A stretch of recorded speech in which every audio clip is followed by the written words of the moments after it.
tassa bhagavato arahato samma sambuddhassa. Namo tassa bhagavato arahato samma sambuddhassa.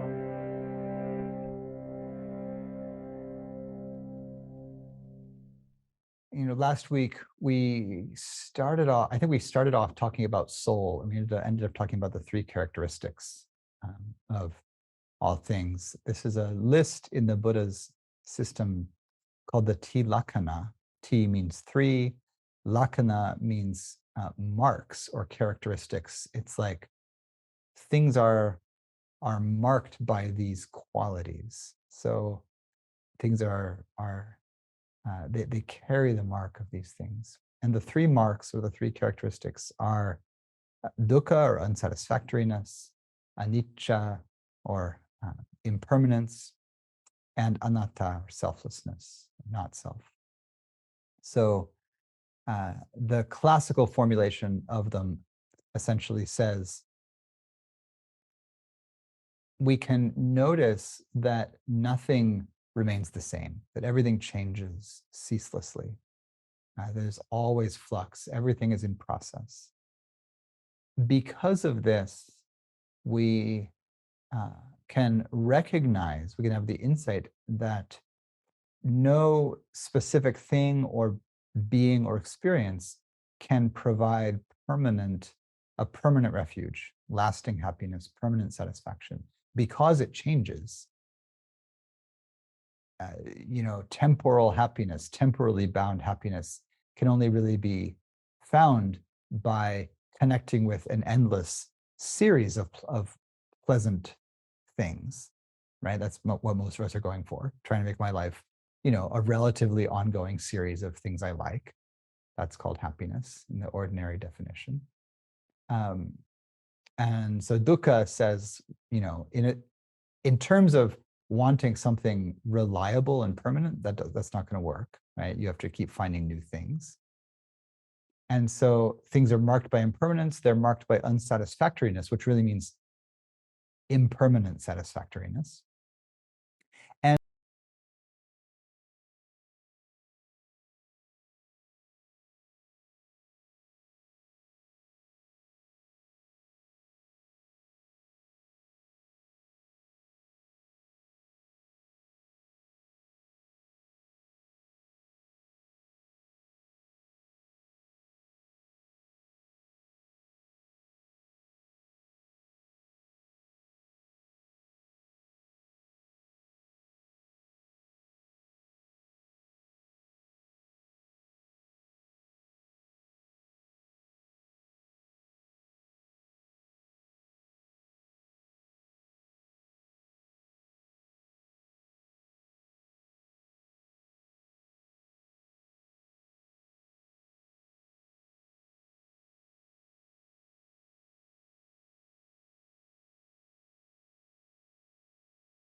all of those layers of who I am, what things mean, how things should be, what I want, what I don't want, how that weaves into my life story, personality, all of that is this fourth aspect of clinging, or sankhara.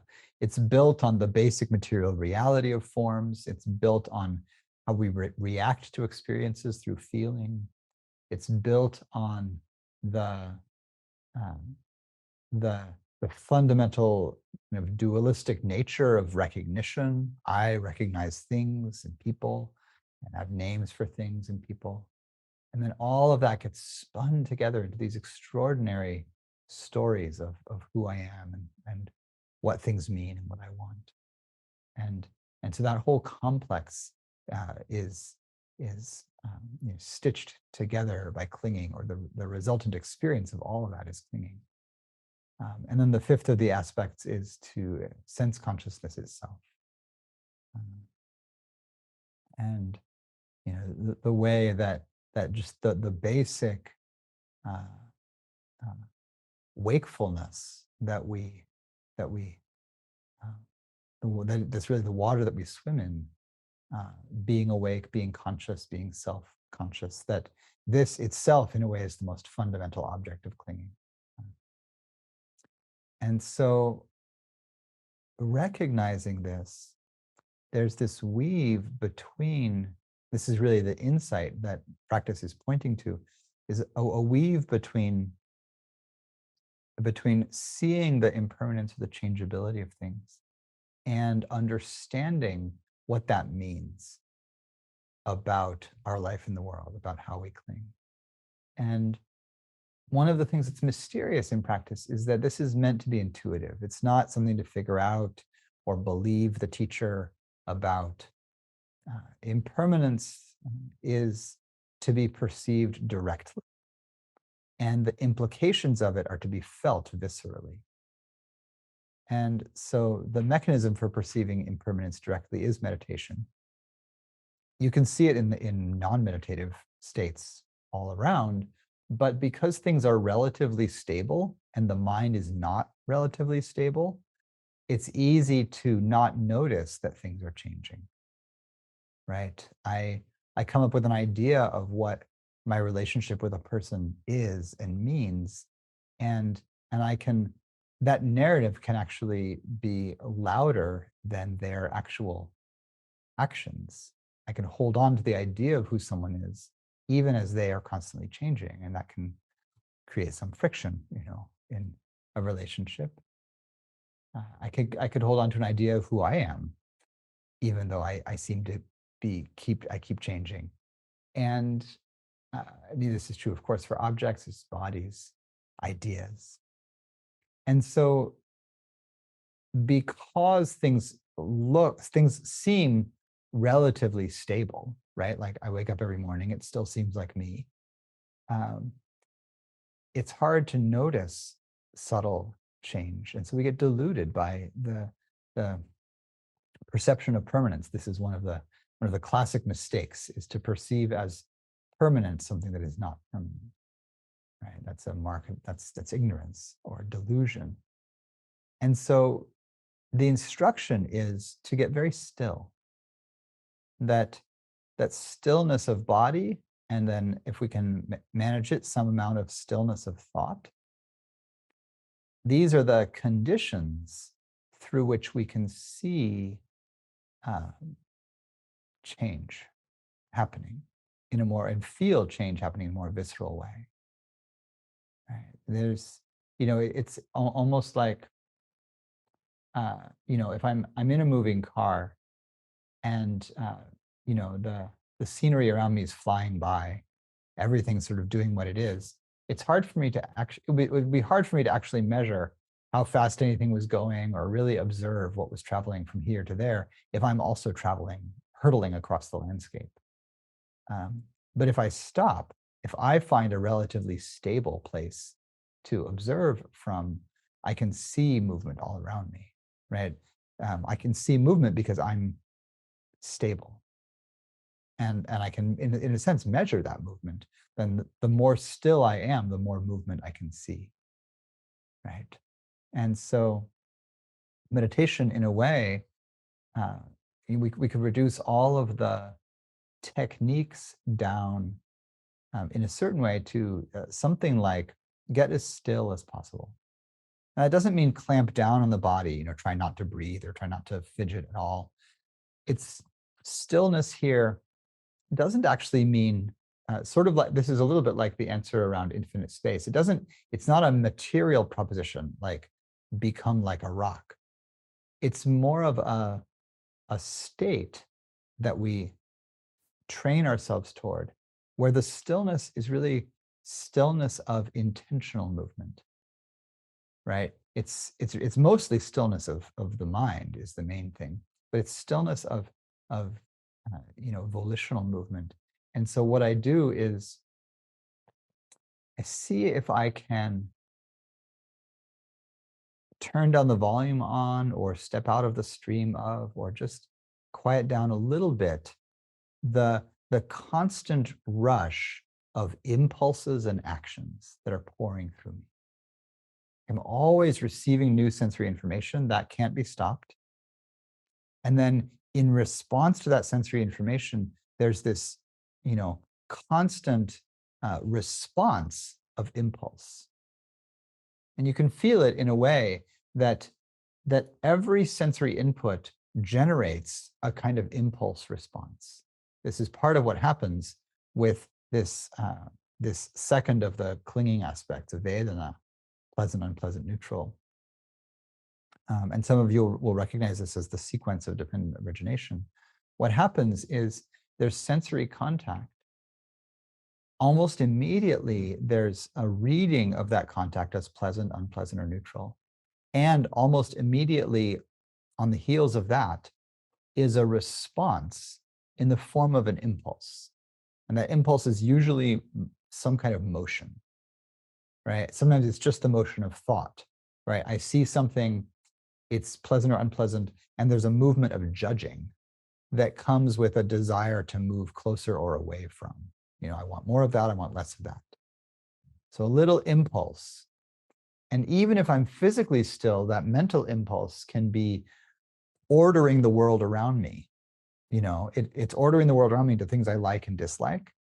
And based in that, my choices are going to happen, right? I have a little ache in my hip and a movement impulse is going to come to work it out, right? I don't really like that sound. An impulse is going to come to pull my attention away from it, or actually try to make the sound quieter or do something about it, or ignore or complain. All of those things would be volitional actions arising out of impulse in response to that sensory input. And so stillness in meditation is a way of saying, figure out how to stop doing that for a while. And to do that, we need to accept sensory input and pleasant and unpleasant feeling as just natural arising, the flowering of the ecosystem around us and through our bodies.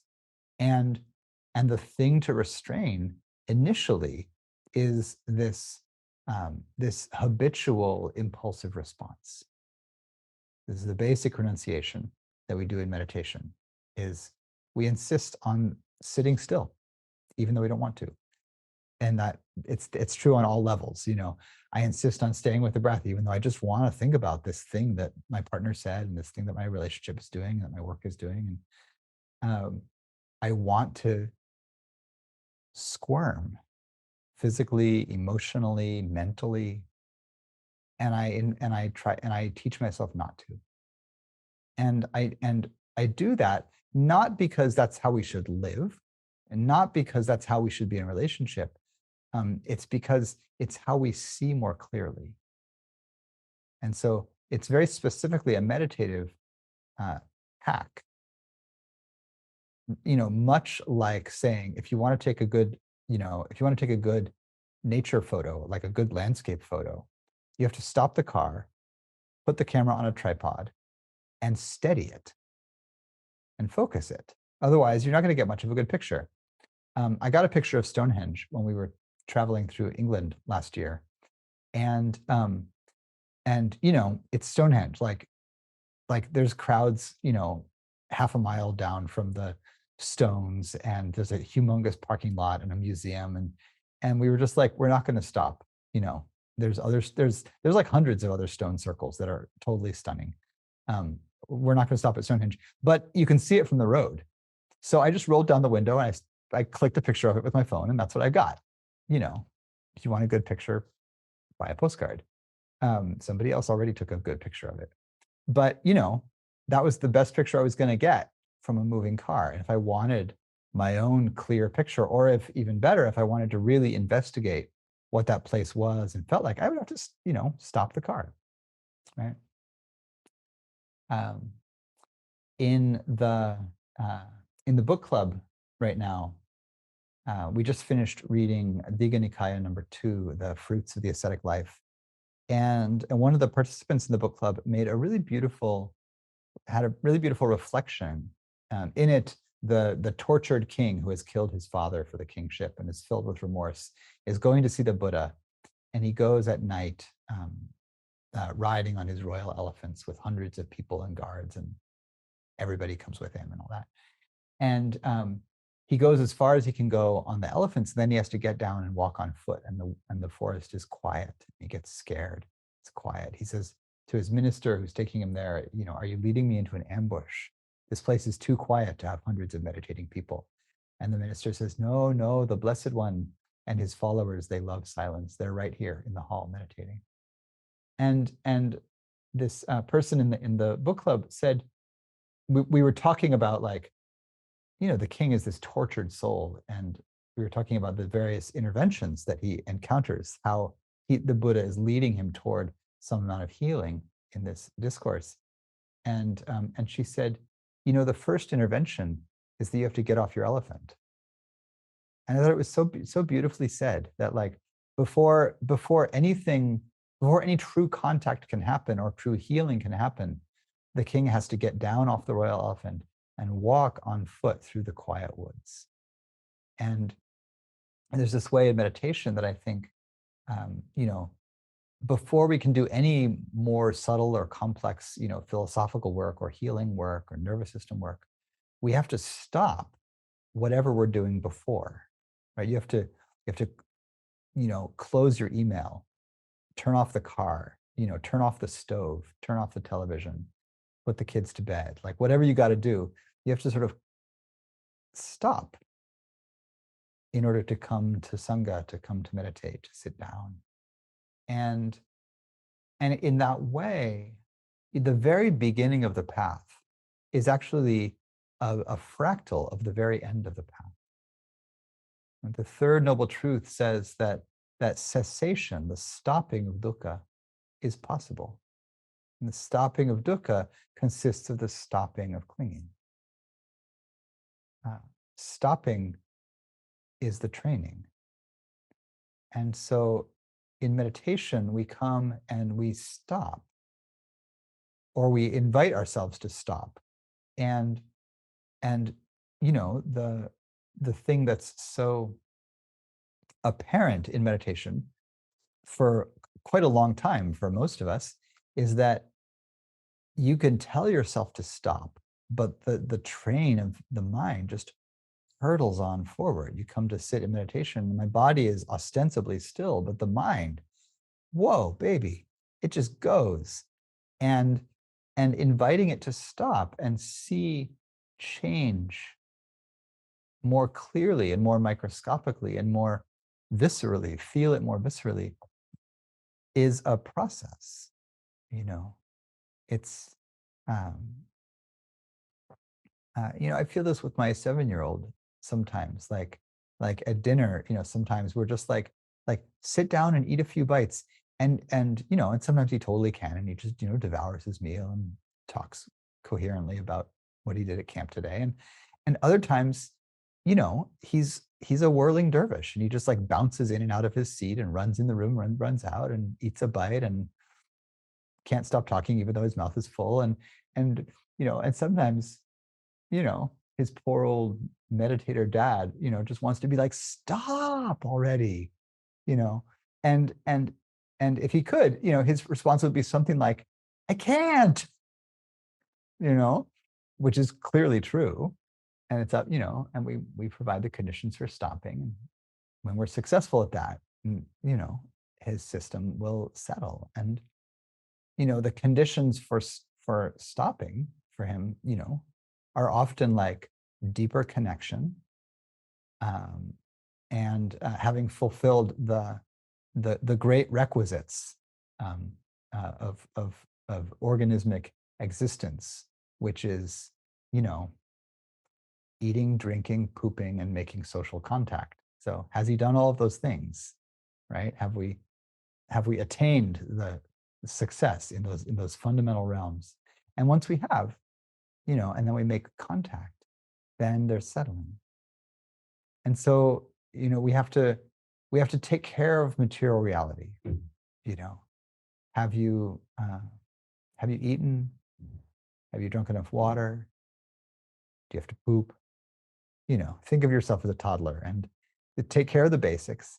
And then, are you well enough? Are you filled up enough with connection? Often the thing that the mind is spinning out around is around ideas around connection, ideas around relationship and people and activities. And am I actually filled up with the sense of belonging, of being connected to people and animals and beings that provide this felt sense of safety, such that I can actually, what are the conditions that support stopping, such that I can actually stop for a little bit? This is partly why meditation or mindfulness itself, it's not the best intervention for instance, folks who are very traumatized or folks who are really struggling with poverty or material circumstances. It's often a very good kind of third or fourth intervention. But first, you want folks to be fed and clothed and housed and not freaking out. And so once we attend to those layers, it becomes more possible to settle. And so our meditative path is what we can do once the basics are there, right? The bottom level of Maslow's pyramid has to be there, maybe a couple of levels really. And then you arrive in meditation, you still the body. Stilling the body will reveal the impulses that come out as movement. So that's kind of that's for many folks a first layer, right? And folks will struggle with this, especially if there's physical pain, but also just long patterns of restlessness in the body or dullness in the body. We want to find the energy in the body stable and settled and comfortable enough that we can come into physical stillness. Physical stillness isn't just a platform for the work of the mind in meditation. It is itself an inquiry practice. It's an insight practice, which is why it's really the whole first layer of the foundations of mindfulness is working with the body. You bring the body into stillness, and then what you can see is all of the ways that impulse responds to the environment, including thoughts and feelings, as with impulses toward movement, right? It responds towards with self-protective movements. It responds with fidgeting. It responds with trying to stay comfortable in microscopic ways. So that's a whole layer in meditation to understand how we are activated. Movement is really fight and flight impulses, right? And so you're noticing how activation is mobilizing the body, and you see if you can let those impulses go by without acting on them. In doing so, you'll start to understand how clinging is playing out as physical movement. And then we do the same thing with the realm of thoughts and feelings. So whatever amount of concentration or steadiness, focus we can develop, it consists in bringing the attention toward a kind of stability. Either stability where we're really attending to one thing, like the breath or the posture or sounds, or we're attending to one way of looking, like we're resting in open awareness, but conscious awareness is staying the stable focus. Whichever way we're doing it, whether it's stable object or stable subject, we are stabilizing this thing that in the untrained mind is never really still. The mind is always jumping from one thing to the next, one thought, one feeling. And again, all these are reactions to other thoughts and feelings, but also to the sensory world. And so the practice in meditation then becomes to not give in to the habit of constantly playing out the mental emotional reaction to things, and instead stabilizing as best we can, right? As much stability as you can find is helpful. And then what you'll see again is the ceaseless push of clinging and craving. You see constantly the way that the mind would rather think about this anxious thing than stay with the breath. The mind would rather obsess about this thing than be with the body. The mind would rather tell a story or complain or fantasize or just wander in aimless confusion. Energy is hard to corral. We see all the ways that impulse is disorganized and or outside of volition. And the only way to really see that is if stillness is established.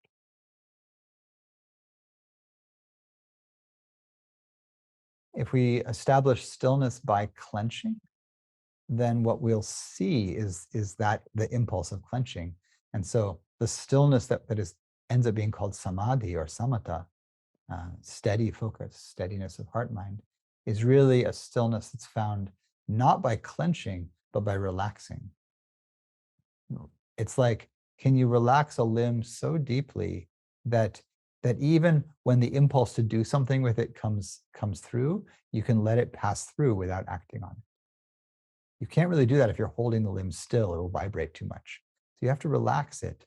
And then, there's an impulse to lift the arm, but I'm just going to let that impulse pass by without grasping onto it. And so then I start to learn about how constant change and impulse is, because I'm still enough to notice it. And I begin to notice it in a very microscopic way. Right? For me, the feeling is a little bit like I get still enough to notice that the whole space around me, which includes the body and the mind, but really everything surrounding, or not even surrounding, but everything perceptible to my awareness is vibrating. Right? There's like sensation and impulse kind of pressing and flowing and hurtling around in all directions. And all of the feelings are stirred and thought is stirred and the body is vibrating. Everything is moving. And so I can perceive that, and to just know that, to be able to see that clearly, requires stepping out of it for a moment. Because if I'm in it in any way, I can't see the part that I'm in. So if I'm active, it's hard to observe my own activity while I'm in it. So I get as still as I can, and I can observe how my impulses are also vibrating. And the insight that comes as this really becomes a place where I can hang out. I need to hang out and see that actually for a while. Part of why longer retreat is often so helpful is that just getting a glimpse of that vibratingness sometimes can be kind of trippy and dramatic and insightful, but really hanging out with it for a while is investigative. Is this really how it is? Are some things more stable than others? What about this state I'm in itself? Is awareness stable and permanent? Is consciousness stable and permanent? Is there a self here observing this whole thing? Oh, that's fluctuating too.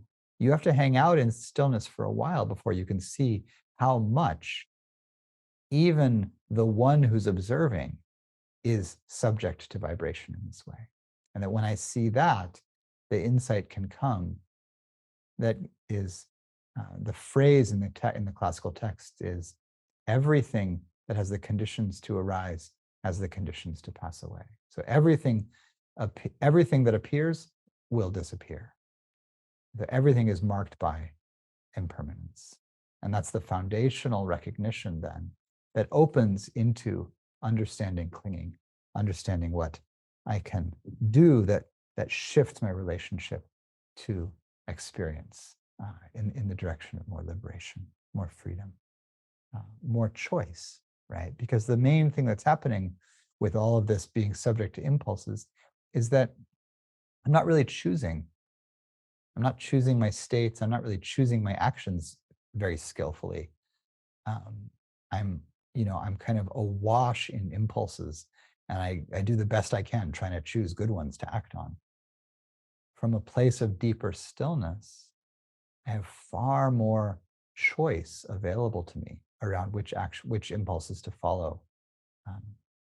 And so the natural result of seeing impermanence in this way, seeing vibration in this way, is a deepening of my skill and ability to manifest ethics, to manifest wise action, to manifest compassionate action, to be engaged in the world in a way that I choose to, rather than as a habitual or addictive pattern. All right, pausing there for the moment. Blessings. Thanks for listening.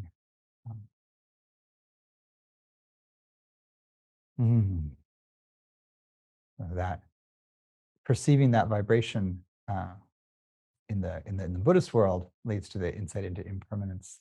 If you change channels over into the Shaiva Tantra world, it's called spanda, and it's the vibratory nature of the universe and of the goddess revealing and concealing herself and creating the universe on the fabric of her own body, always vibrating in and out of existence. So it's that too.